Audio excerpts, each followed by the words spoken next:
안녕하세요. 딸아이 하나를 키우고 있는 50대 워킹맘입니다.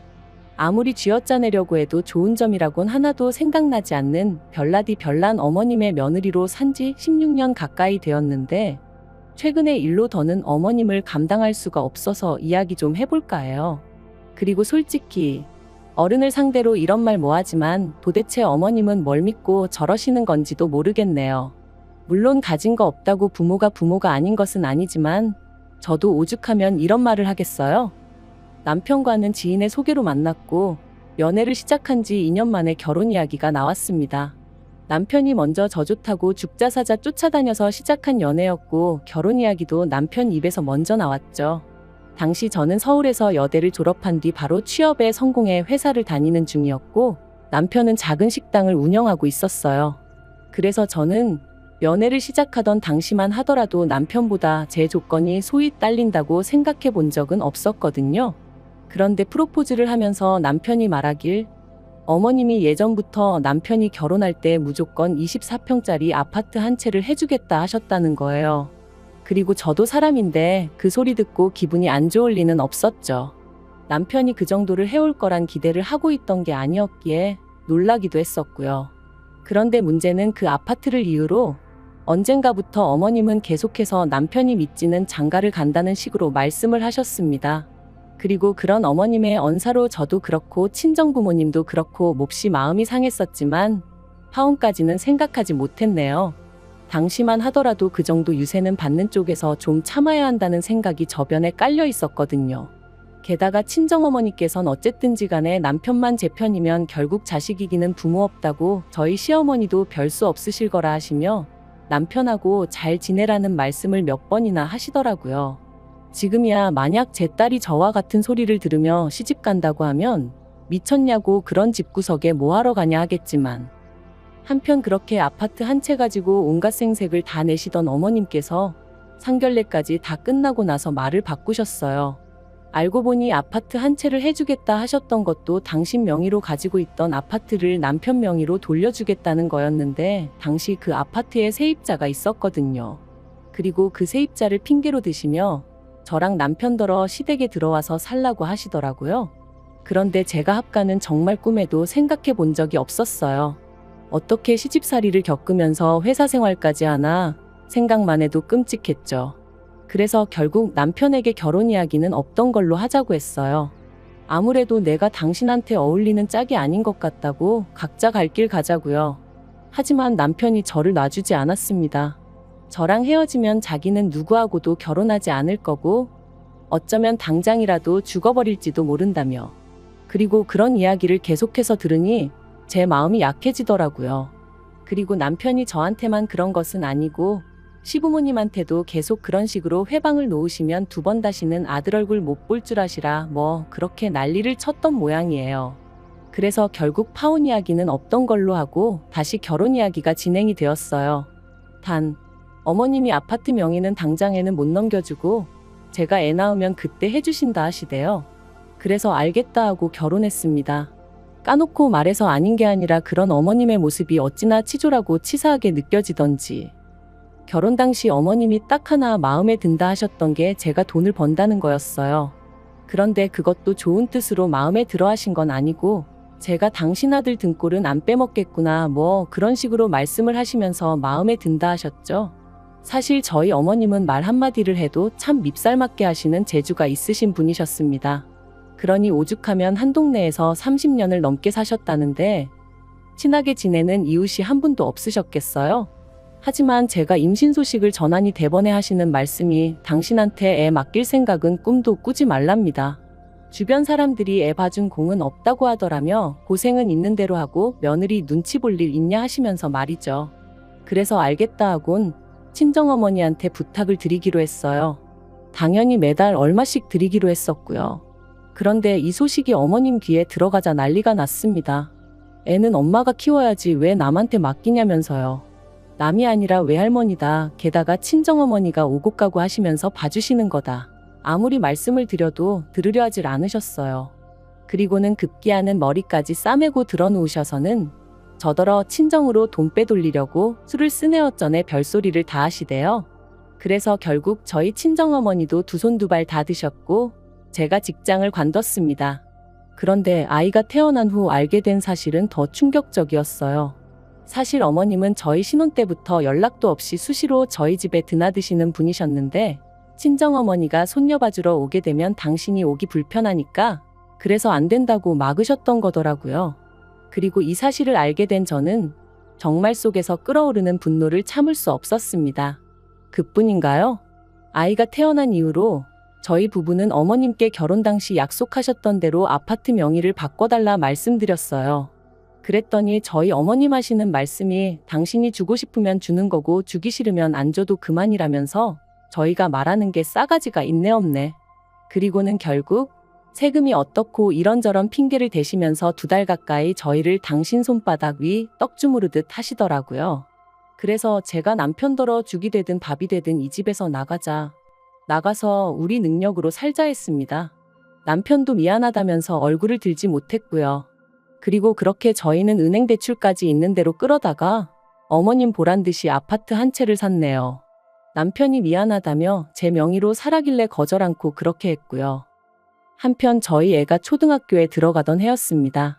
남편에게는 아래로 6살 어린 시동생이 있는데 그 시동생이 결혼할 여자라며 예쁘장한 아가씨를 데려왔더라고요. 그리고 듣자 하니 당시 시동생은 직원 수 20명 남짓의 중소기업에 다니고 있었는데 그 회사 대표 딸이라나요? 이 얘기가 나오고 시부모님은 아주 축제 분위기셨어요. 특히나 어머님은 가만히 있는 저를 들먹이시며 그 아가씨는 말하는데도 아주 야무지고 똑부러지더라. 저랑은 차원이 다른 애어쩌네 하셨는데 평소에 조금만 제 의견을 말하면 되바라졌네 당돌하네 하시며 혀를 차시던 그 어머님이 맞나 싶었죠. 하지만 그 무렵엔 저도 어느덧 시집 온 지 10년 차였고 어머님의 말 한마디로 울고 웃고 하던 시기는 어느 정도 지났을 때였거든요. 그래서 마음에 드는 며느리 보게 되셨으니 좋으시겠다 하고는 대충 넘겼습니다. 그리고 사실 그런 어머님의 말씀보다 저를 더 열받게 한 건 어머님이 이후로 보여주신 행동들이었어요. 저희한테는 그렇게 집 한 채로 시작부터 끝까지 약을 올리시더니 정작 시동생이 장가간다 하니 보란듯이 저희가 살던 그 집을 시동생에게 내주셨습니다. 그뿐인가요? 명의도 시동생 단독 명의가 아닌 동서랑 공동 명의로 한다는데 그러라 하셨다대요. 아무리 저희 친정이 돈 없고 백없다 해도 그렇지 어떻게 며느리 둘을 이렇게 달리 대하시나 싶은 게 정말 온몸이 부들부들 떨렸습니다. 게다가 지난 10여 년간 시댁 명절이며 행사며 저는 단 하루도 걸러본 적이 없었어요. 아니, 걸을 수가 없었죠. 여차하면 머리 싸매고 드러누워버리는 어머님. 저러다 정말 어떻게 되시면 그 원망이 다 저에게 향할 것 같았으니까요. 그런데 동서는 이런저런 이유로 얼굴은 비추지도 않고 대신 어머님한테 늘 돈으로 드리더라고요. 사람 사는 게 돈으로 해결 안 되는 일이 없다고는 하지만 그래도 눈앞에서 보고 있으니 솔직히 기분이 좋지는 않더라고요. 그래서 저도 그때부턴 생신은 돈으로 드리고 명절 음식은 전부 사서 해버렸어요. 물론 그럴 때마다 동서와 달리 저는 돈은 돈대로 쓰고 욕은 욕대로 엄청나게 먹었지만요. 그런데 그렇게 시동생이랑 동서랑 결혼한 지 3년째 되던 해 어머님이 정말로 쓰러지셨습니다. 뇌졸중이었죠. 그래서 이후로 한 달간 병원 신세를 지셨는데 이때는 정말 저도 울고 싶은 심정이었어요. 어머님은 시동생이랑 동서한테는 앓는 소리 싫은 소리 한번 제대로 안 하셨으면서 저한테는 아주 1부터 10까지 이거 해라 저거 해라 난리도 아니셨으니까요. 게다가 처음엔 그래 어머님도 얼마나 힘드시면 저러시겠나 생각해서 꾹 참고 최대한 어머님이 해달라는 대로 해드렸는데 그러면 미안해하시기는커녕 날이 갈수록 더 큰 짜증과 심술을 부리셨으니 어느 순간 내가 무슨 좋은 소리를 듣겠다고 이러고 있나 싶더라고요. 그래서 제가 어머님더러 그렇게 제가 마음에 안 차시면 차라리 간병인을 불러드리겠다 했어요. 그랬더니 저더러 맏며느리가 돼서는 돈 버는데 환장을 해서 시애미는 나 몰라라 한다 그러시는데 말 그대로 아주 질려버렸죠. 그리고 그런 와중에 어머님이 결국 후유증으로 왼팔과 왼다리에 마비 증상을 겪게 되셨는데 어째서인지 매번 뺀질거리던 동서가 웬일로 먼저 나서서는 어머님 아버님더러 같이 지내자고 했다는 거예요. 어머님이 이 이야기를 저희 부부한테 하시면서 얼마나 뿌듯해 하시던지 그래도 지난 세월 동안 어머님의 그 비위 맞추고 고생한 며느리인 저한테는 수고한다 말씀 한번 해주신 적 없으셨던 분이 그러는 걸 보고 있자니 얼마나 서운하고 서러웠는지 몰라요. 그런데 자세히 들어보니 시동생이 조건을 걸었더라고요. 어머님 아버님이 자기들과 함께 살게 되면 두 분이 원래 사시던 집은 비어있게 되지 않냐면서 그 집을 넘겨달라고 했다나요? 그래야 뭐 절세가 되고 어쩌고 온갖 감언이설을 해가면서 말해요. 저랑 남편은 그 이야기를 듣자마자 절대로 그렇게 하시면 안 된다고 했어요. 절세가 얼마나 되고 그런 건 잘 모르지만 그래도 재산이라는 게 한 번 넘어가면 다시 가져오기도 어려운 법이라고 그렇게 하지 마시라고요. 하지만 시부모님, 특히나 어머님께서 니들이 그런 말을 할 자격이 있냐면서 역성을 내셨습니다. 애 낳기가 무섭게 집 내놓으라고 한 것들이 니들 아니냐면서 그래놓고 동생한테 재산 까게 생겼으니까 그게 셈이 나서 부모 자식 간에 이간질을 하느냐고. 정말이지 저희를 세상에서 둘도 없는 쓰레기들처럼 몰고 가시더라니까요. 결국 제가 남편더러 그냥 신경 쓰지 말자 했어요. 이제 어떤 일이 생겨도 그건 시부모님 두 분의 문제이지 우리가 나설 게 아닌 것 같다고요. 하지만 그렇게 시동생네와 시부모님이 합가를 시작하기로 한 날짜까지 일주일인가 남겨놓고 일이 터졌습니다. 회사에서 평소와 다름없이 일을 하고 있는데 어머님한테 전화가 걸려왔어요. 다행히 회의가 끝난 직후라 잠깐 짬이 돼서 전화를 받았고요. 그런데 어머님 목소리가 파르르 떨리면서 시동생네 가셨는데 모르는 사람이 있답니다. 그래서 제가 설명을 좀 자세히 해보시라니까 그 집에 원래 살던 사람들은 이사를 갔다고 그런다며 혹시 저더러 뭐 들은 거 없냐는 거예요. 저는 금시초문이었고 그래서 일단 남편하고 통화를 해보겠다 했습니다. 그리고 아니나 다를까 남편도 그게 무슨 뚱딴지 같은 소리냐며 어이없어 하대요. 결국 퇴근하기가 무섭게 허겁지겁 시동생네를 찾았습니다. 그리고 거기서 알게 된 건 충격적이었어요. 시동생네 앞집에 산다는 사람이 말하길 어디 외국으로 이민 간다는 식으로 이야기를 했었다더라고요. 그리고 그때부터 망연자실에 계셨던 시부모님을 대신해 남편과 제가 이리저리 뛰어다닌 결과 시동생은 이미 퇴사를 한 지 오래였고 동서는 그 회사 대표의 딸도 아니었습니다. 두 사람이 정확히 언제부터 다른 가족들을 속인 건진 모르겠지만 아무튼 둘이 작정을 하고 해외로 튄 것도 맞는 것 같더라고요. 하지만 더 충격이었던 건 그 둘이서 시부모님 아파트를 이미 팔아버렸다는 거였죠. 산 사람한테는 이민 핑계를 대며 돈 먼저 받고 일주일 후에 집을 비워주겠다 했다나요? 어딘 뉴스에나 나올 법한 불효자식이 시동생이었다니 거기다 그동안 저희가 알고 있던 동서는 누구였는지 모든 게 받아들이기 어려운 현실이었어요. 하지만 당장 그런 것보다 더 큰 문제는 오갈 데가 없어진 시부모님을 어떻게 하냐는 거였죠. 그리고 결국 두 분을 거리로 나앉게 할 수는 없었으니 저희 집으로 오시게 했습니다. 그런데 미안해서 어쩔 줄 몰라 하시는 아버님과 달리 어머님은 시작부터 저희를 어찌나 곤란하게 하셨는지 몰라요. 그 와중에 당신이 쓰시던 가정가구를 다 챙겨와야 한다며 억지를 쓰셨으니까요. 그래서 그나마 남는 방이 하나 있어 다행이지 그렇지 않으면 두 분 오시라고도 못할 판인데 그것까지 어떻게 다 가져오냐고 안 된다 했어요. 그랬더니 벌써부터 제가 당신을 구박하니 어쩌니. 게다가 그뿐만이 아니었습니다. 저희 딸애를 붙들고 걸핏하면 제 험담을 하셨던 모양이에요. 그런데 딸애하고 저는 주변에서도 부러워할 만큼 자매 같은 모녀 사이였단 말이죠. 그러니까 딸애가 어머님더러 듣기 싫다 그만하시라 했던 모양입니다. 그랬더니 이제 제가 평소에 딸애한테 할머니인 당신 욕을 얼마나 해댔으면 저러겠냐고 가정교육을 운운하시더라고요. 그리고 그런 말도 안 되는 언쟁이 매일같이 오가니 결국 저희 딸애가 우울증 증상을 보이기 시작했어요. 집에만 오면 마음이 불안하고 초조하다면서 학교 끝나고 집에 와서 저랑 남편 퇴근할 때까지가 자기는 지옥 같다 했습니다. 그리고 애가 집에 정을 못 붙이기 시작하니까 귀가 시간이 늦어지고 저희 부부를 걱정시키는 날들이 늘어갔지요. 그런데 더 열받는 건 그런 일이 있을 때마다 어머님이 애가 저를 닮아서 밖으로만 놔둔다며 또다시 제 탓을 하셨다는 거예요. 그러다 급기야 하루는 저러다 20살도 안 돼서 어디 애비 없는 자식만 들어온다고 그러시는데 그 말 듣고 눈 안 돌아갈 엄마가 어디 있겠어요? 제가 어머님더러 할 말 못할 말 분간도 못하시냐고 소리를 질러버렸네요. 그제서야 어머님이 살짝 주춤하시며 걱정해서 하는 말이었다곤 하셨는데 도저히 그냥 넘어갈 수가 없었습니다. 그래서 남편에게 시부모님을 모시고 살 건지 나랑 딸이랑 살 건지 정하라고 해버렸어요. 그리고 솔직히 남편의 반응은 아무래도 당황스러웠겠죠. 그래도 제가 그렇게까지 나올 거라곤 생각하지 못했을 테니까요. 하지만 이번만큼은 남편도 저 하나 참아서 될 일이 아니라는 건 알아차렸던 것 같아요. 눈에 넣어도 아프지 않을 딸이 예전 같지 않게 반항적으로 변하는 걸 직접 두 눈으로 보기도 했고, 그리고 남편이 결국 시부모님과 마주 앉았습니다. 남편은 어머님한테 도대체 왜 그러시냐 물었는데 어머님의 대답은 어이가 없었습니다.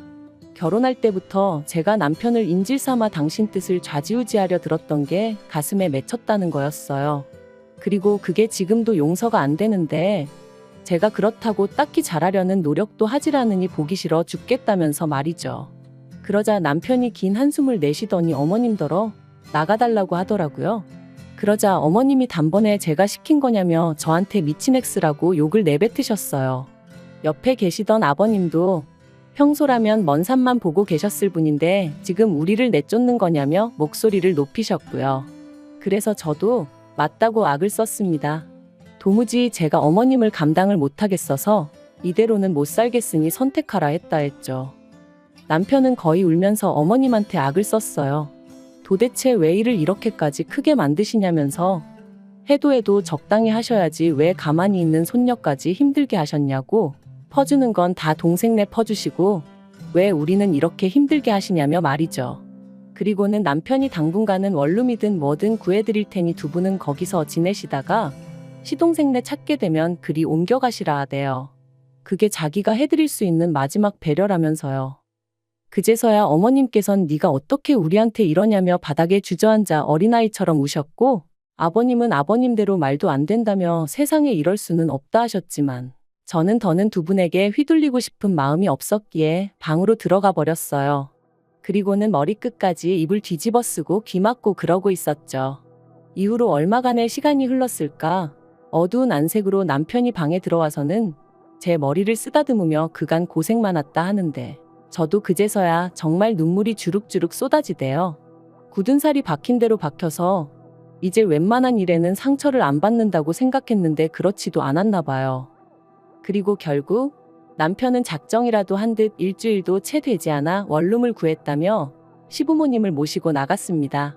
솔직히 두 분의 뒷모습을 제가 보면 마음이 편치 않을 것 같아 저 없을 때 모시고 나갔음 했는데 다행이었죠. 어머님은 거동이 불편하시다 보니 아마 아버님이 제일 이래저래 고생을 하실 것 같아요. 그걸 생각하면 아버님 신세도 딱하다 싶긴 합니다만 제가 누굴 걱정할 상황은 아니었으니까요. 아무튼 이후로 저희 가정에는 다시 평화가 찾아왔습니다. 집에 와선 방에만 처박혀 있거나 눈치 보기 급급했던 딸이 예전처럼 거실에서 TV를 보고 엎드려 숙제도 하는 모습을 보고 있으니 솔직히 시부모님에 대한 걱정이나 죄송한 마음보다는 두 분을 내보내길 잘했다는 생각뿐이네요. 다만 남편 속이 정말 어떨지는 알 수가 없었으니 그게 마음에 걸리긴 합니다만 그래도 뭐 결국 제 인생과 제 행복은 제가 스스로 만들어야 하는 거니까요. 이만큼 참고 희생하고 살았으면 충분했다고 봐요. 시동생네 일도 더는 신경 쓰고 싶지도 않습니다. 저희 가족 먹고 사는데 이 정도면 문제 없으니 괜한 일에 더는 얽히기도 싫고 시간 낭비, 체력 낭비도 하기 싫으네요. 어차피 저희가 뭘 해드려도 고마워하시는 일도 없으시고 그러니 두 분이 알아서 잘 헤쳐나가시리라 믿어요. 긴 이야기 들어주셔서 감사합니다. 오늘의 사연은 여기까지입니다. 구독과 좋아요, 알람 설정해주시면 앞으로 더 좋은 사연으로 찾아오겠습니다. 감사합니다. 안녕하세요. 매일 새로운 사연을 전하는 읽어주는 사연 라디오입니다. 구독과 좋아요, 많은 공유 부탁드립니다. 오늘의 사연 시작하겠습니다. 안녕하세요. 서울에서 작은 꽃집 겸 카페를 운영하고 있는 30대 여성입니다. 처음부터 서울에서 나고 자란 건 아니고 대학을 진학하면서 서울에 올라왔어요. 그전에는 서울에서 4시간 거리에 있는 지방에서 살았고요. 여담이지만 농사 짓는 지역이긴 했어도 학생 수도 제법 있고 걔들 중에선 공부도 곧잘 했는데 서울 오니까 날고기는 친구들이 왜 그렇게 많던지 정말 깜짝 놀랐다니까요. 말은 제주로 사람은 서울로라는 말이 괜히 있는 게 아니었던 거죠. 아무튼 그렇게 서울에 올라와서 대학 졸업하고 처음엔 저도 남들처럼 그럴듯한 회사에 들어갔어요. 그런데 일에서 오는 스트레스보다 사람들하고 부딪히는 스트레스가 이만저만이 아니었습니다. 특히 남들 시선을 의식하며 먹고 입고 그러고 살아야 하는 게 참으로 버겁더라고요.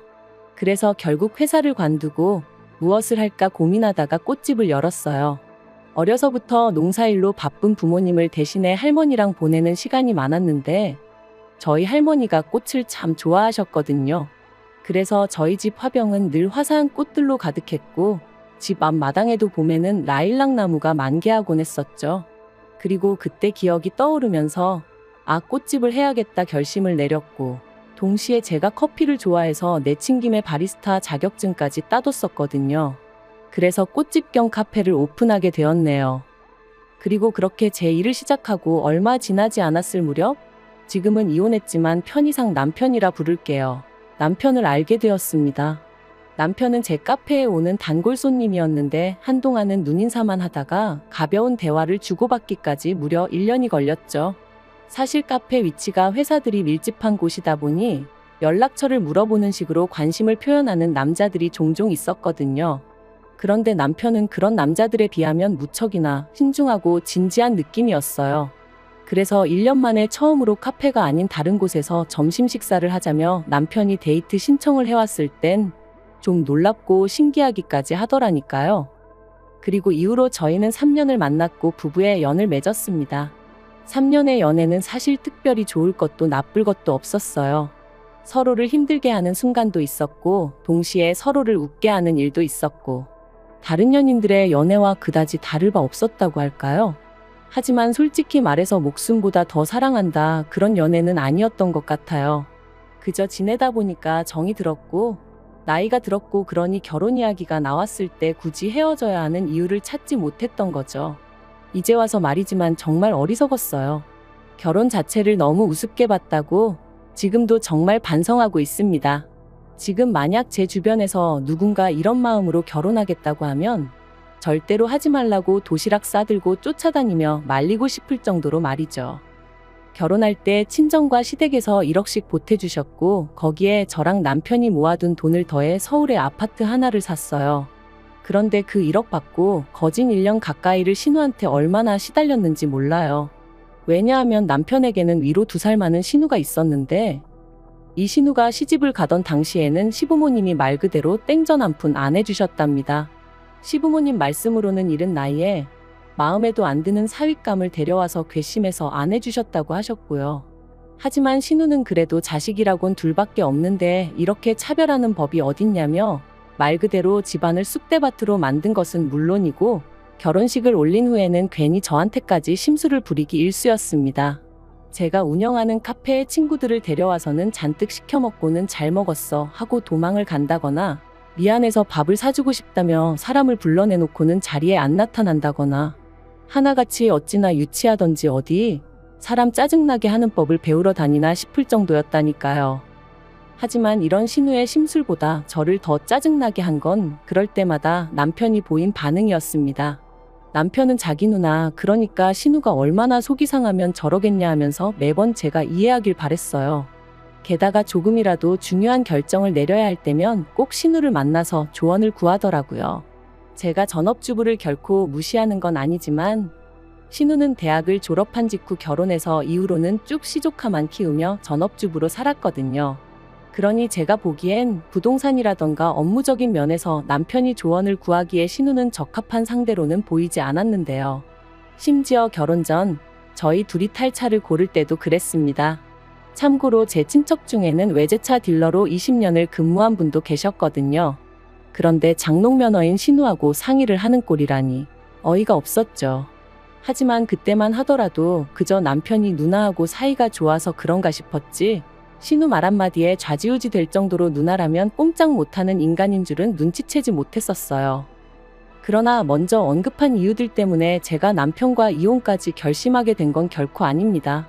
마지막에 신우가 도를 지나쳐도 심하게 지나쳤거든요. 결혼한 지 2년차가 되던 해였습니다. 제가 그토록 사랑했던 할머니가 결국 세상을 떠나셨어요. 그리고 저는 할머니로부터 정말 생각지도 못한 선물을 받았는데 그건 바로 할머니의 시골집이었습니다. 부모님께선 팔든 어쩌든 제가 하고 싶은 대로 하라셨지만 저는 할머니와의 소중한 추억이 깃든 공간인 만큼 웬만하면 원형 그대로 최대한 오래 간직하기로 마음을 먹었죠. 할머니의 장례가 마무리되고 친정부모님은 집이라는 게 사람 손을 타지 않으면 금방 낡아버린다며 저더러 한두 달에 한 번씩은 내려와 쉬기도 하고 집도 정리하고 그러라셨어요. 당신들도 종종 들리겠다 하시면서요. 그래서 알겠다 했습니다. 다만 거리가 거리다 보니 어쩔 수 없이 집을 비워야 하는 일이 생길 것 같아 남편에게도 이야기하니 자긴 상관없다고 하더라고요. 같이 가도 좋고 저 혼자 다녀와도 괜찮다면서요. 그리고 솔직히 이때까지도 할머니의 집에 관해서는 이렇게 이야기가 끝났다고 생각했습니다. 그런데 얼마 후 어머님 생신으로 온 가족이 모였을 때였어요. 분위기가 그럭저럭 무르익었을 무렵 술에 취한 남편이 우리는 별장도 있어 그러는 거예요. 그래서 제가 그게 갑자기 무슨 소리냐니까 왜 당신 할머니 집 그 집이 우리 별장이나 마찬가지지 하면서 다 놀러와 이러는데 어이가 없어서 거기가 무슨 별장이냐고 신경질이 나서 확 쏘아 붙여버렸죠. 그러니까 시부모님도 얼른 그래 거기가 어떻게 별장이냐 하시며 남편더러 술 취했으면 쓸데없는 소리 말고 가서 잠이나 자라 하시더라고요. 그런데 신우는 저더러 좋겠다며 언제 한번 자기도 초대 좀 해달라고 그러는 거예요. 그리고 그 자리에는 심해부랑 시조카들도 있었거든요. 그러니 마음 같아선 생각 좀 하고 말하라고 한마디 쏘아붙이고 싶은 걸 그래도 신우체면 그까짓게 뭐라고 그걸 지켜주겠답시고 제가 나중에 기회 되면요 하고 말았습니다. 그런데 제가 제 발등을 찍었던 거죠. 어머님 생신으로부터 한 달쯤 지났을 때였어요. 곧 날이 추워질 것 같았고 그러면 한 달에 한 번도 오기가 어려울 수도 있겠다 싶어서 남편더러 정리 좀 하러 할머니 댁에 가자 했습니다. 그런데 남편이 그때 신은혜 한번 초대하기로 하지 않았냐면서 이번에 같이 내려가면 어떻겠냐는 거예요. 날 더 추워지기 전에 가서 할머니 댁 마당에서 고기도 구워 먹고 그러면 좋겠다면서 말이죠. 그리고는 남편이 덧붙이길 시조카들한테 거짓말하는 숙모가 되고 싶은 건 아니잖아 하는데 인사치레로 한 말이었지만 애들까지 기억을 하고 그런다 하니 어쩔 도리가 없더라고요. 그래서 울며 겨자 먹기로 같이 가게 되었어요. 그런데 그렇게 모이고 또 다시 얼마간의 시간이 지났을 때였어요. 카페에 손님도 없고 그래서 모처럼 커피 한 잔에 여유를 즐기고 있는데 할머니 댁 근처에 사는 이웃분에게 전화가 걸려왔습니다. 참고로 이웃분이 제 연락처를 가지고 계셨던 건 제가 혹시나 할머니 댁에 무슨 일이라도 생기면 저에게 연락을 달라고 먼저 부탁을 드렸기 때문이었지요. 그러니 그분한테 연락이 왔다는 건 무슨 일이 생겼다는 뜻이었고요. 그리고 아니나 다를까 그 이웃분께서 지금 할머니 집에 어떤 남자가 이삿짐을 옮긴다며 생뚱맞은 이야기를 하시는 거예요. 그래서 제가 그게 무슨 소리냐, 거기에 이사를 누가 오냐 되물었습니다. 그러니까 그렇지 않아도 당신도 궁금해서 누구냐고 물었더니 그 남자가 무슨 상관이냐면서 짜증을 내더라나요. 황당해서 친정부모님께 바로 전화를 드렸더니 역시나 친정부모님도 금시초문이라며 거기에 누가 이사를 오냐 말도 안 된다. 저와 같은 반응을 보이셨지요. 결국 친정부모님과 함께 할머니 댁으로 내려갔습니다. 평일이라 차가 덜 막히긴 했지만 그래도 4시간이 짧은 시간도 아니고 마음이 초조하니 거리는 평소보다 더 멀게만 느껴졌어요. 그리고 할머니 댁에 도착했을 땐 이미 깜깜해질 대로 깜깜해져 있었죠. 집안에서 인기척이 느껴져 현관문을 두드렸지만 아무도 나오지 않았습니다. 그리고 더 어이가 없었던 건 현관 비밀번호를 바꾼 정도가 아니라 도어락 자체를 아예 다른 걸로 바꾸어 놨더라니까요. 도무지 황당하고 납득이 안 되는 상황에 10여 분을 문 앞에서 실랑이를 하다가 더는 안 되겠다 싶어서 경찰을 부르겠다 했어요. 그랬더니 그제서야 집안에 있던 남자가 나오더군요. 남자의 뻔뻔한 태도가 기가 막혔지만 그래도 할 말은 해야 했으니 당신이 누군데 이 집에서 나오냐 했습니다. 그러니까 남자도 어이없단 표정을 지으며 여기가 자기 집이라는 거예요. 제가 그게 말이 되냐? 이 집 주인은 나다. 내 명의로 된 집이다 하는데도 막무가내로 말이에요. 그리고는 남자가 저더러 증거 있으면 내놓으라는데 환장하겠더라니까요. 그런데 그때 저에게 전화 주셨던 그 이웃분이 오셔서는 원래 여기 살던 할머니 가족들이라고 도대체 그쪽은 누구냐며 저희보다 더 화를 내주시더라고요. 오히려 그 남자더러 그쪽이야말로 증거 있냐? 증거 내놔라 계약서 있을 거 아니냐 해가면서 말이죠. 그러니까 그제서야 남자가 좀 주춤하더니 어디로 전화를 걸어서는 뭐라고 막 짜증을 내대요. 그래서 제가 핸드폰 달라고 누군진 몰라도 내가 직접 통화를 해보겠다 했는데 주지도 않고 결국 또다시 실랑이를 하는데 순간 뭐를 잘못 누른 건지 아무튼 핸드폰 너머로 익숙한 목소리가 들려왔어요. 무조건 모른다고 하라고 들어누워서 버티라나 어쩌라나. 그리고 이내 저는 그 목소리의 주인공을 알아차렸습니다. 바로 저희 신우였어요. 그래서 제가 형님이냐니까 신우가 가타부타 대답도 안 하고 냉큼 전화를 끊어버리대요. 어이없는 상황에 황당해서 이번엔 제 핸드폰으로 신우에게 전화를 걸었어요. 그런데 신우가 전화는 안 받고 계속 끊어버리길래 문자를 보냈습니다. 무슨 상황인지는 모르겠지만 자꾸 이런 식으로 나오면 심해부에게 전화하겠다고요. 그랬더니 바로 전화가 와서는 자기가 사정이 있어서 그렇다며 오늘은 일단 그냥 넘어가주면 안 되겠냐대요. 그냥 넘어가긴 뭘 넘어가냐고 당장 설명하라 했습니다. 아니면 진짜 경찰 부르겠다면서요.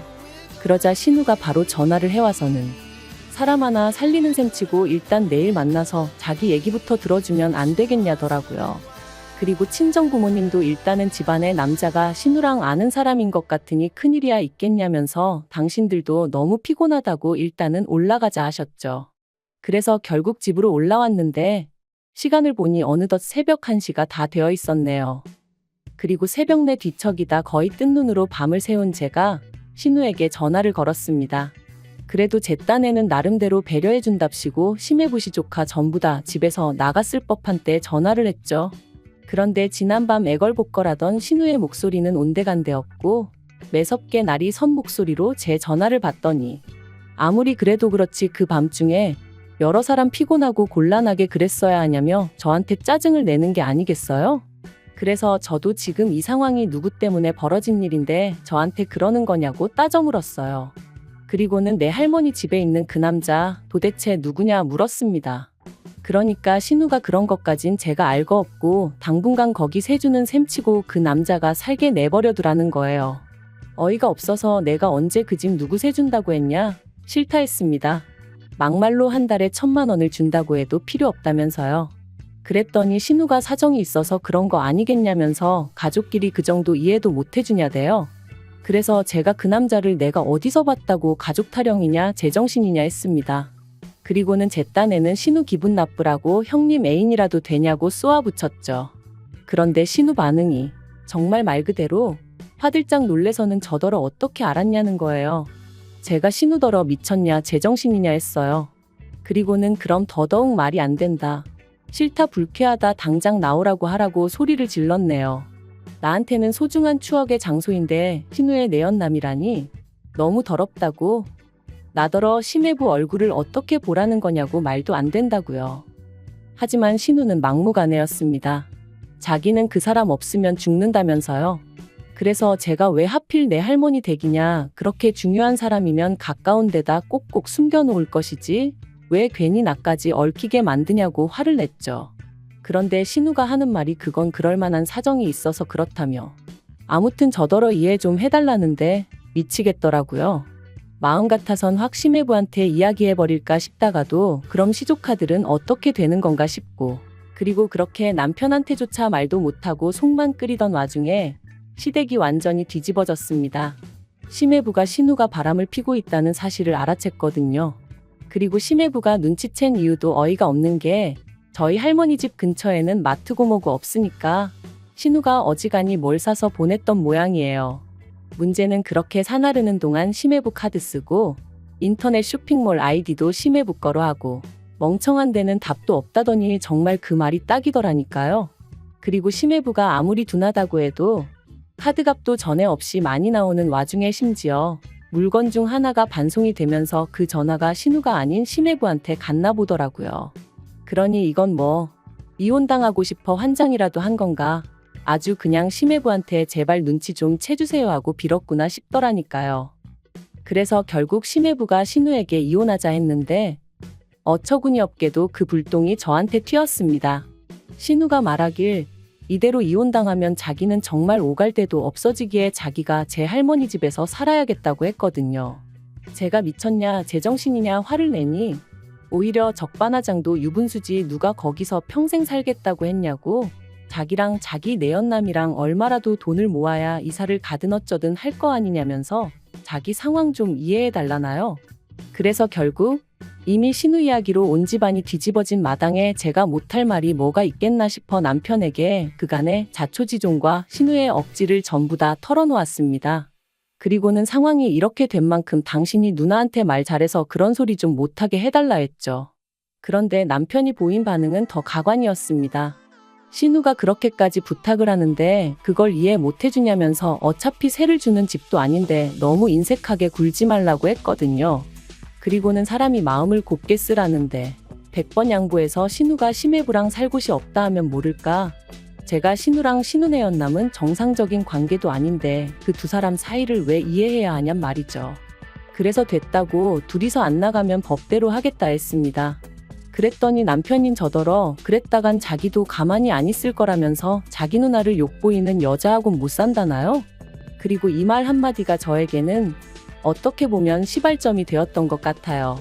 그간 신우 때문에 마음 상했던 일들이 주마등처럼 스치면서 동시에 그럴 때마다 아무 역할도 못 해주던 쓸모없는 남편의 모습까지 겹쳐 떠올랐고 내가 이렇게 못 믿어온 남자랑 무슨 부귀영화를 누리겠다고 계속 살아야 하나 하는 회의감이 들었으니까요. 그리고 결국 남편더러 그렇게 네 누나만 소중하면 네 누나하고 살라고 소리를 질렀습니다. 나는 너한테 그런 소리까지 들어가면서 부부랍시고 한 이불 덮고 살 생각은 죽어도 없다면서 말이죠. 더 어이가 없었던 건 남편이 그렇게 나오자 신우는 더 기고만장해서 제 집에서 살겠다며 버텼다는 거예요. 신우는 제가 말만 그렇게 하고 남편과는 이혼하지 못할 거라 생각한 건지 저더러 그러니까 자기한테 협조를 해달라며 그러면 자기가 자기 동생인 제 남편에게 말 잘해주겠다 뭐 그런 헛소리를 해댔습니다. 하지만 결론부터 말하자면 저는 할머니 댁에서 신우의 내연남을 내쫓았고 그 과정에서 그 내연남이 사기로 수백 가지 내려져 있던 인물이란 걸 알게 되었어요. 그리고 그제서야 왜 그렇게 깡촌시골이나 마찬가지인 저희 할머니 집에 있으려고 버텼는지 이해가 가더라고요. 참고로 신우는 몰랐다고 자기는 정말 하나도 몰랐다는데 누가 그 속을 어떻게 알겠어요? 아무튼 그래서 신우도 경찰 조사받고 지금도 진행 중이라고 건너 전해 들었네요. 그리고 이런 와중에 남편은 뭐 정신이라도 차렸는지 저에게 미안하다며 사과를 해왔습니다만 제 마음은 이미 떠난 지 오래였기에 그렇게 결국 남편과도 이혼했습니다. 얼마 되도 않는 재산 정리하는 게 아주 성가시긴 했지만 그래도 제가 크게 손해본 것 없이 정리되었으니 그것만으로도 다행이다 싶어요. 완전히 남남이 되고 난 이후 남편은 지인들에게 제가 자기 인생 신우 인생을 조졌다는 말도 안 되는 소리를 해대고 다니는 눈치지만 저를 아는 사람들은 제가 어떤 사람인지 알 테니 그런 말 믿지 않을 거라 생각해요. 믿는다고 해도 뭐 제가 하나하나 해명하고 다닐 수도 없는 노릇이니 어쩔 수 없지만요. 솔직히 제가 보기엔 남편과 신우, 남매가 서로의 인생을 조졌다 싶습니다. 특히 남편에게는 이 누나는 너한테 코딱지만큼도 도움이 되는 인간이 아니라는 걸 꼭 알려주고 싶었는데 끝까지 알아채질 못한 듯하니 어쩔 수 없죠 뭐. 피는 물보다 진하다는데 제가 뭘 어쩌겠어요? 아무튼 남매 간 우애는 기가 막히니 죽을 때까지 외롭지는 않겠네요. 하여간 이혼이 쉬운 선택은 아니었지만 그래도 용기 내길 100번 잘했다는 마음뿐입니다. 앞으론 흘러가는 대로 살지 않고 매번 신중하고 가장 저를 위하는 길이 뭔지 생각하면서 결정을 내리고 그렇게 제 인생을 만들어 볼게요. 긴 이야기 들어주셔서 감사합니다. 오늘의 사연은 여기까지입니다. 구독과 좋아요, 알람 설정해주시면 앞으로 더 좋은 사연으로 찾아오겠습니다. 감사합니다. 안녕하세요. 매일 새로운 사연을 전하는 읽어주는 사연 라디오입니다. 구독과 좋아요, 많은 공유 부탁드립니다. 오늘의 사연 시작하겠습니다. 안녕하세요. 미용실을 운영하며 딸 하나를 키우고 있는 30대 여성입니다. 고등학생 때부터 진작에 미용 쪽으로 진로를 잡았으니 벌써 16년째 이 일을 하고 있고요. 사실 처음에 미용을 하겠다고 부모님한테 말씀드렸을 때 두 분 다 얼마나 반대를 하셨는지 몰라요. 제가 고등학교에 갈 때만 하더라도 인문계 고등학교가 아니라 여상이나 미용고를 가면 날라리라고 생각하는 사람들이 많았거든요. 저희 부모님도 막연히 그런 편견을 가지고 계셨던 거죠. 그런데 비교적 성적도 괜찮았던 제가 난데없이 미용고를 가겠다 하니 어머니는 울고불고 저를 잡으시고 아버지는 처음 회초리까지 드셨다니까요. 하지만 자식 이기는 부모 없다고 제가 계속해서 고집을 부리니 그래 한번 해봐라 하고 결국엔 허락을 해주셨습니다. 그리고 저는 제 결정을 믿어주신 부모님을 위해서라도 무조건 성공해야 한다는 마음으로 다른데 한눈 팔지 않고 묵묵히 제 일만 하면서 경험을 쌓아왔네요. 그리고 마침내 남의 미용실에서 1회번 1억과 친정 부모님이 보태주신 3천만 원으로 제 미용실을 오픈할 수 있었죠. 그리고 이렇게 본격적으로 미용실을 오픈하고 얼마 되지 않아 남편이 저에게 프로포즈를 해왔습니다. 친구 소개로 만나서 사귄 지 4년차가 돼가던 해였기에 솔직히 시기상으로는 성급한 프로포즈는 아니었죠. 하지만 저는 제 미용실을 제대로 운영해 나가고 싶었기에 남편의 프로포즈가 부담스러웠어요. 사실 결혼이라는 게 식만 올리면 끝이 아니잖아요. 남편은 아이도 둘은 낳고 싶다며 연애 때부터 노래를 해댔으니 분명 결혼하자마자 아이를 원할 게 뻔했는데 아이를 낳게 되면 산후조리도 해야지. 이후로도 엄마인 제 손이 필요할 걸 생각하면 정말이지 엄두가 나질 않더라고요. 그래서 남편에게 미용실이 자리를 잡을 때까지만 기다려달라고 했어요. 제 생각엔 2년에서 3년이면 충분할 것 같았거든요. 하지만 남편은 계속해서 결혼도 출산도 다 때가 있는 거라며 저처럼 생각하면 아무것도 못한다며 저를 설득하려 들대요. 그뿐만이 아니었습니다.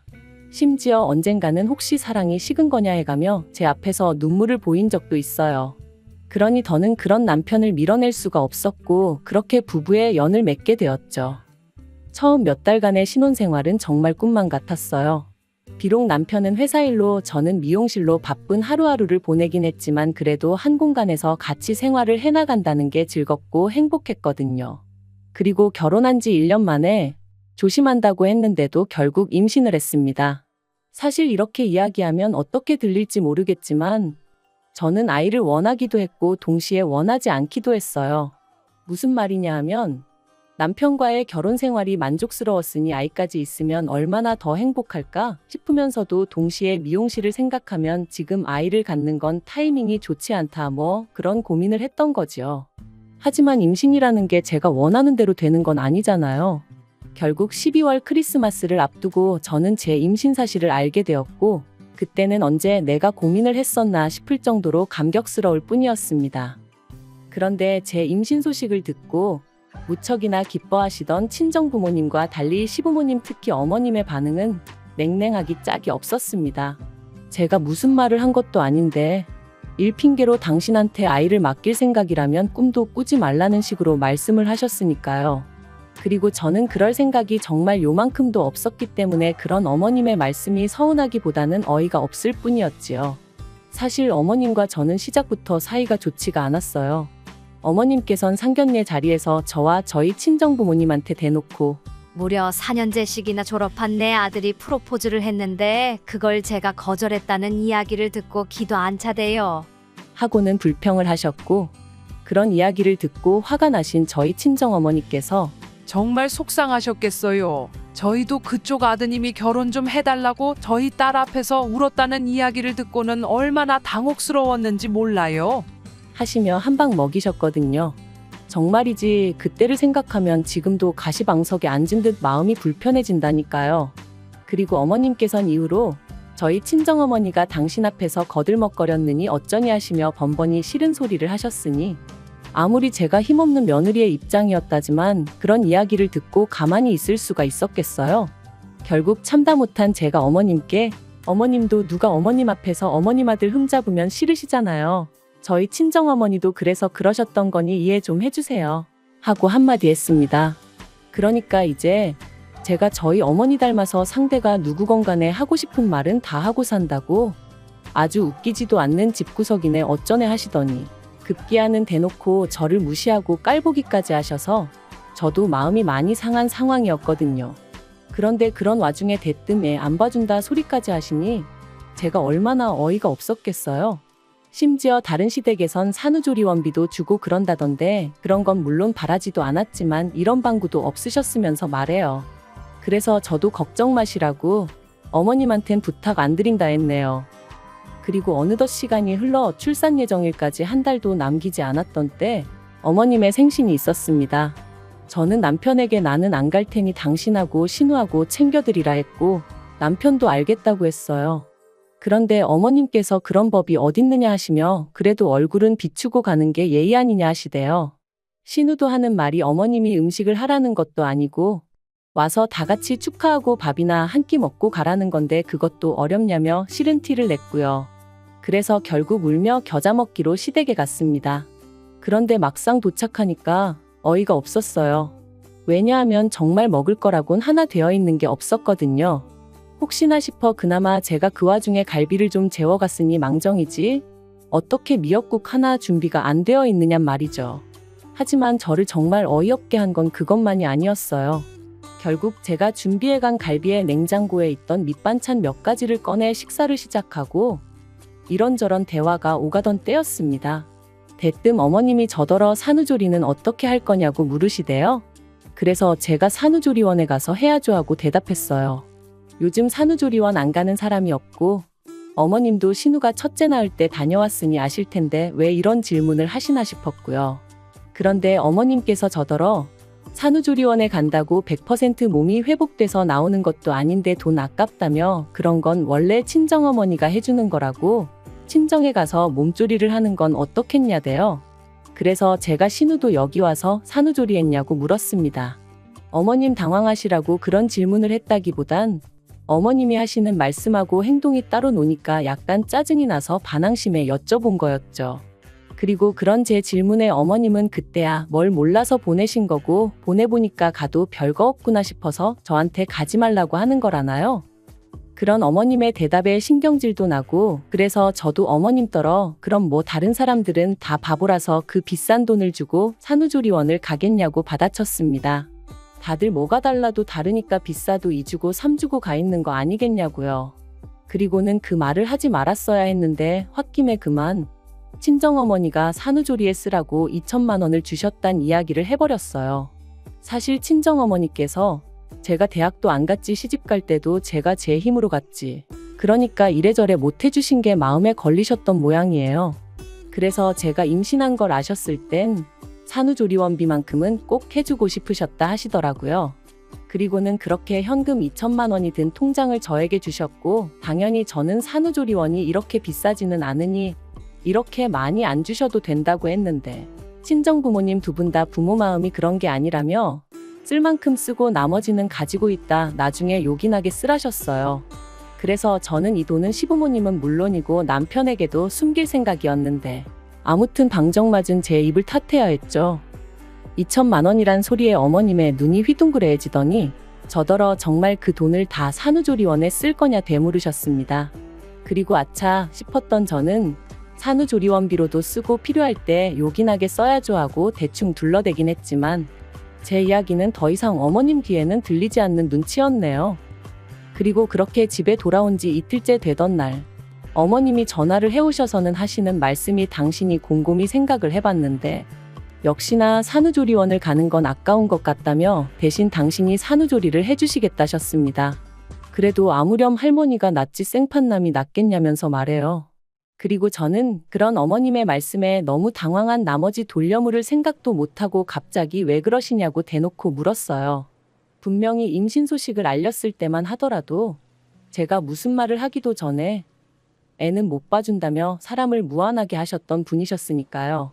하지만 어머님께선 계속해서 당신이 해줄 건 없고 애라도 봐주고 싶어 그런다며 고집을 피우셨는데 솔직히 저랑 어머님이랑 평소에 사이가 좋았다면 어머님의 그런 말씀이 조금은 애틋하게 그리고 감사하게 들렸을지도 모르겠습니다. 하지만 전혀 그런 관계가 아니었다 보니 어머님이 그렇게 나오시는 게 불편하기만 했네요.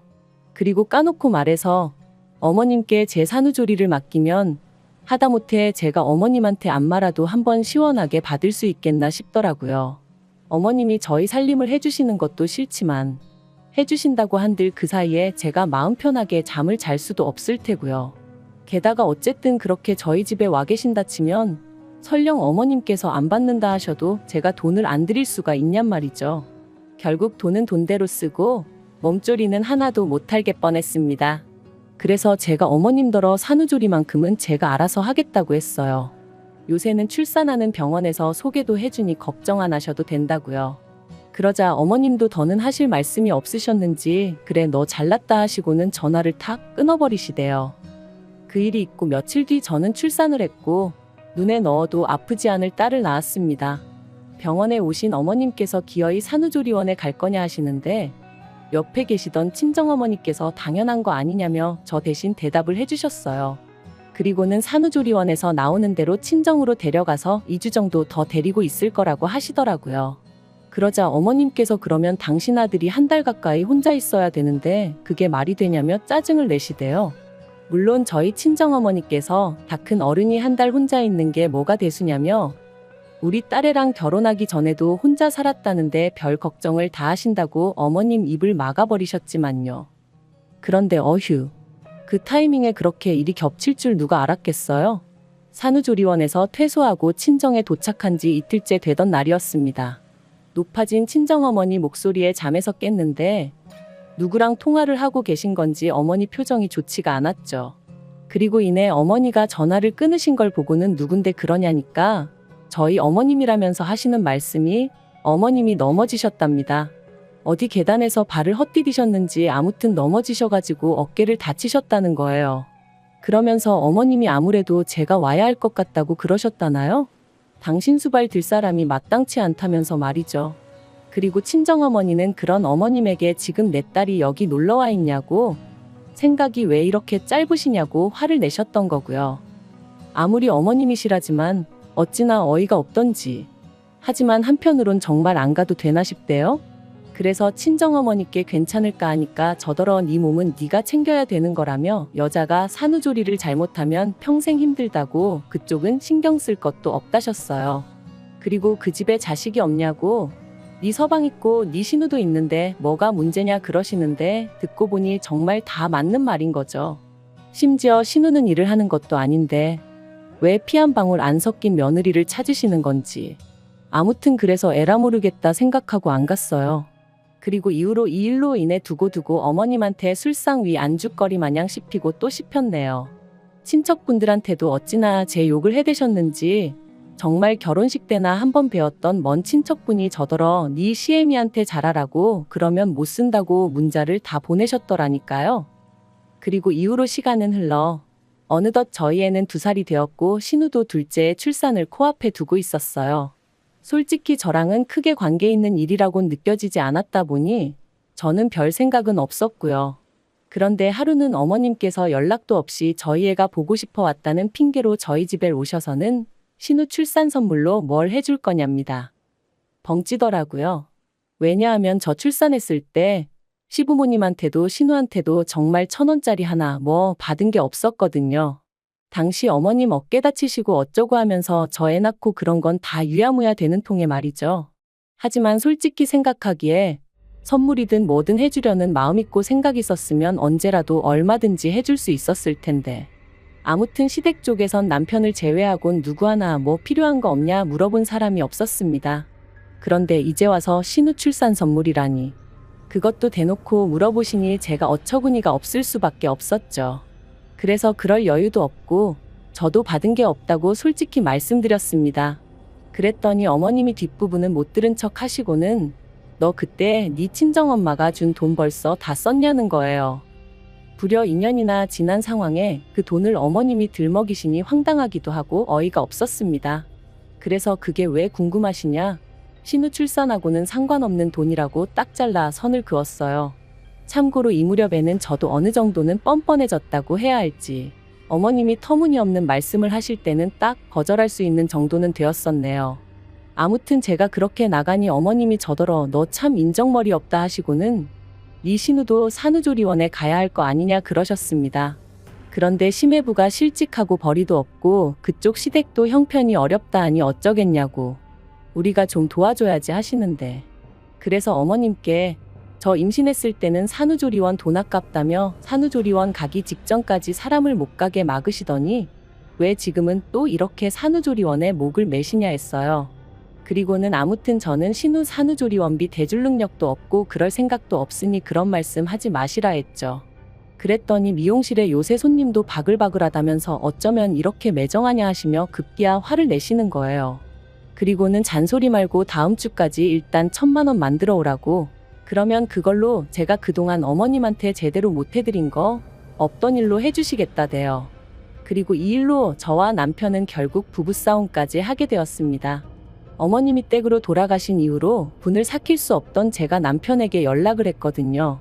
어머님이 신우 산후조리원비를 나더러 내놓으라는데 이게 말이 되냐며 당신이 어머님한테 얘기 좀 하라고 제가 막 하소연을 했죠.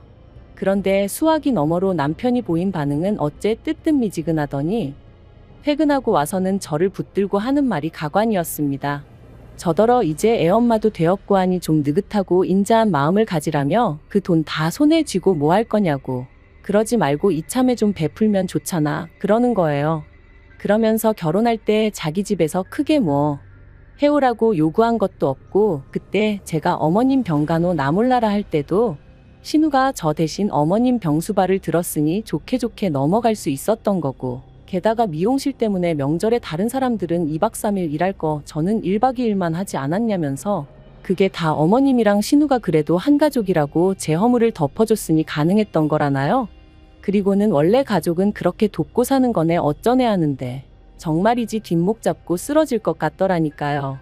그래서 제가 말은 똑바로 하라고 결혼할 때 당신은 뭐 얼마나 대단한 걸 해왔냐. 딸이 지 엄마 병간호하는 것도 며느리가 감사할 일이냐. 명절에 시댁에서 1박 2일 붙들려 있었고 친정엔 반나절밖에 못 있었는데 그게 무슨 개소리냐 하고는 저도 지지 않고 받아쳤습니다. 그리고는 남편은 개소리에 꽂혀가지고는 남편이 말하는데 개소리라니 말이 심하다며 그걸로 또 난리. 진짜 제가 다 적을 수가 없어서 그렇지 개싸움도 그런 개싸움이 없었다니까요. 그리고 결국 이 일은 부부싸움에서 그치지 않고 양가 부모님들의 싸움으로 번져버렸습니다. 남편이 촉새마냥 저랑 싸운 걸 어머님한테 말씀드렸고 어머님은 이게 다 제가 가정교육을 못 받고 대학을 안 나와 그런 거라며 저희 친정어머니한테 연락을 하셨으니까요. 그리고 그 사실을 알게 된 저는 평소에 저희 친정부모님을 얼마나 우습게 생각했으면 번번이 다이렉트로 연락을 하시냐고 어머님에게 소리를 질렀습니다. 그리고는 친정부모님더러 이혼 생각하고 있으니까 혹시나 딸 가진 죄인이니 뭐니 그런 생각은 하지 마시고 하고 싶은 말씀이 있으시면 다 하시라고 그랬네요. 물론 제가 그런다고 다 하실 분들은 아니셨지만요. 아무튼 그렇게 양쪽 어른들까지 감정이 상해버리고 나니 상황 자체가 완전히 수습불가로 돌아서 버렸어요. 그래서 당시에는 이혼도 오히려 수월하게 할 수 있었고요. 그런데 이혼하고 완전히 남남이 된 지 반년쯤 되었을까? 1년에 4번 아이를 보여주기로 되어 있었기에 어쩔 수 없이 남편과 마주하게 되었는데 남편이 묻지도 않았는데 자기 집 이야기를 주절주절 떠들어대더군요. 듣자니 신우는 심해부랑 이혼했고 어머님은 어깨가 다시 안 좋아지셔서 지금은 아예 오른쪽 팔은 거의 쓰지 못하시는 상황이라고요. 그래서 제가 안 됐네 한마디 하니까 남편이 기껏 한다는 소리가 이게 다 그때 제가 병간호를 안 해드려서 그렇답니다. 자기 누나 성격 알지 않냐고 거긴 저처럼 야무지지가 못하다며 그 당시 저만 제때 와서 어머니를 돌봐드렸어도 지금 저 지경까지는 안 되셨을 거라나요? 그리고는 자기한테 뭐 미안한 감정이 없냐 하더니 애를 생각해서라도 다시 합치면 안 되겠냐입니다. 그러면 자기는 자기대로 저희 부모님한테 못 해드린 거 자기가 아들이다 생각하고 해드릴 거니까 저도 저대로 어머님 좀 보살펴드릴 순 없겠냐고. 자기 정말 반성 많이 했다면서 뭐든지 처음이 어렵지 두 번째는 할만한 거네 어쩌네. 당연히 말 같지도 않아서 애 앞에서 개망신당하기 싫으면 입 다물라고 했어요. 처음부터 학벌 가지고 사람 무시하고 결혼한 이후로는 어떻게든 며느리 돈이나 빼먹으려고 하고 정말 상종 못할 인간들 아닌가요? 사실 친정부모님이 여러 가지로 도움을 주고 계시곤 있지만 그래도 여자 혼자의 몸으로 돈 벌고 애도 키우고 하는 게 쉬운 일은 결코 아니에요. 하지만 만약에 제가 결단을 내리지 못하고 계속 이리저리 끌려다니며 살았다면 지금의 이 자유로움과 행복 그리고 만족감은 결코 느끼지 못했을 겁니다. 혹시나 이혼녀라는 그 타이틀이 무서워 결단을 내리지 못하는 분이 계시다면 이혼한다고 세상이 어떻게 되는 거 아니라는 거, 이혼은 행복으로 가는 지름길의 또 다른 이름이라는 걸 꼭 말씀드리고 싶네요. 나의 행복은 내가 만들어가는 거라는 거, 그것만 기억하세요. 긴 이야기 들어주셔서 감사합니다. 오늘의 사연은 여기까지입니다. 구독과 좋아요, 알람 설정해주시면 앞으로 더 좋은 사연으로 찾아오겠습니다. 감사합니다.